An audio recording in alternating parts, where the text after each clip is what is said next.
सिंध के लाखों ताजरों और आम शहरियों के लिए एक इंतहाई अहम और खुशाइंद खबर। सूबाई हुकूमत ने मार्केटों और कारोबारी मराकज़ के औकात-ए-कार पर आयद तमाम पाबंदियां मुकम्मल तौर पर ख़त्म कर दी हैं।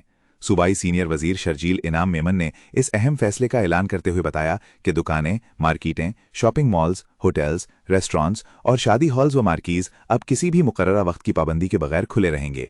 उनका कहना था कि ये फैसला कारोबारी हजरात को सहूलत फराहम करने और आम शहरियों की ज़िंदगी में आसानी पैदा करने के लिए उठाया गया है। शर्जील मेमन ने अपने सोशल मीडिया अकाउंट पर इस फैसले का बाकायदा नोटिफिकेशन भी शेयर किया।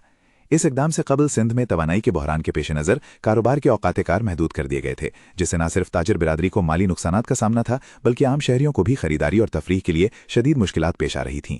हुकूमत के इस हालिया फैसले से न सिर्फ माशी सरगर्मियां एक बार फिर पूरी रफ्तार से बहाल होंगी, बल्कि रोजगार के नए मौके भी पैदा होंगे।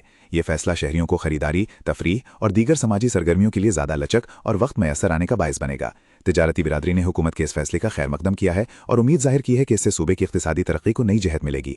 माहिरीन का कहना है कि ये कदम खुसूसन छोटे और दरमियाने दर्जे के कारोबार को नुमाया फ़ायदा पहुंचाएगा, जो महदूद औकात-ए-कार की वजह से सबसे ज़्यादा मुतासिर हुए थे। यकीनन ये फैसला सिंध में कारोबार और मामूलात ज़िंदगी को एक नई जानदारी बख्शेगा और आम शहरियों की ज़िंदगी को आसान बनाने में मददगार साबित होगा।